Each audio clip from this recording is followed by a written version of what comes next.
It is now 20 to 9.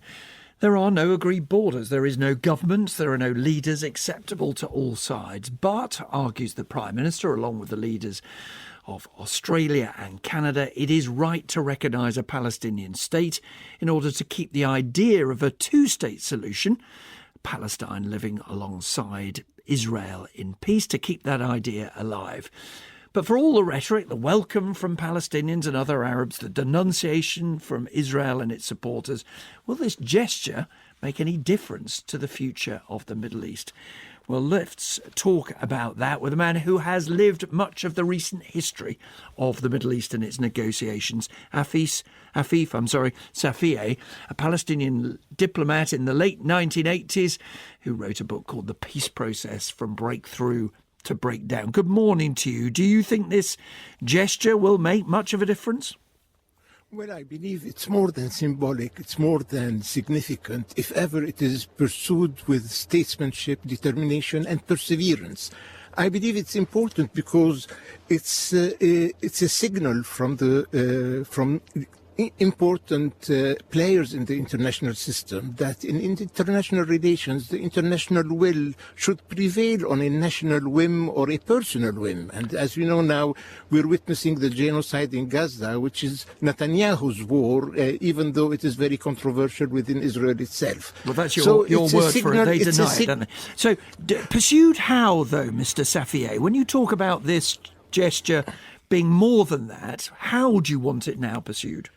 Well, I believe that the flow of the previous peace process was that too much was left to the local belligerent parties to sort it out. And since we are witnessing an asymmetrical equation between Israel and the Palestinians, Israel felt that it could be tempted to dictate the ceiling of the possible and the permissible and the pace of progress, if any. I believe that peace is too important to be left to the Israelis to decide its contours and its content. The international community has a say on that. International law has a say on that.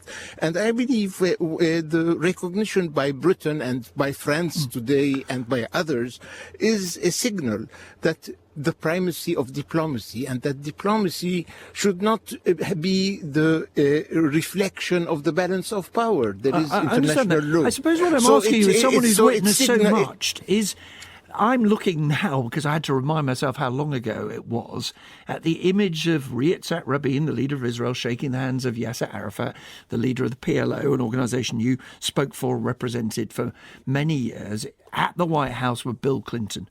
32 years ago. Yes. The two-state solution could not seem more distant, could it? Whatever your hopes and dreams. No, I believe it could be. I always tell my Israeli interlocutors, a territory that was occupied in 1967 in 6 days can also be evacuated in 6 days so that they can rest on the 7th and we can engage in the fascinating journey of national reconstruction and economic build-up. No, it's the political will that has been absent, and I believe that from all the set of alternatives, the two-state solution remains the preferred option of the international community. Unfortunately, there is only one dissident important state towards this international consensus, the U.S. administration plus Micronesia. But I am also hopeful. Israel, Mr. Safieh. Yes, and it's not just Netanyahu, is it? Let me just put this point to you, because I'd be interested. Because you could say, well, look, Netanyahu won't make peace, but one day a future Israeli will. The events of October the 7th have driven many Israelis to the conclusion, a conclusion that many of them loathe, by the way, is there are no Palestinians to make peace with, that they are surrounded by people who want to destroy them as a country and want to drive the Jewish people out of their land. How would you win them over to the cause you believe in? Let me tell you very frankly, and I'm a dialoguer for the last 40 years with Israeli circles. I believe that what we need in the Middle East, if peace is the desirable outcome, is an elegantly imposed solution by the international community on both sides and along the lines of the two-state solution.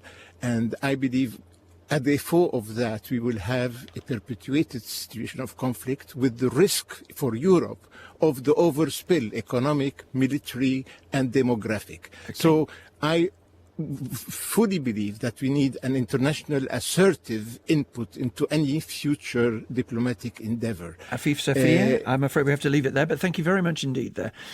He was, I should have said in the introduction, a head of mission, Palestinian head of mission here in London and in Washington and in Moscow over the whole period of the so-called peace process.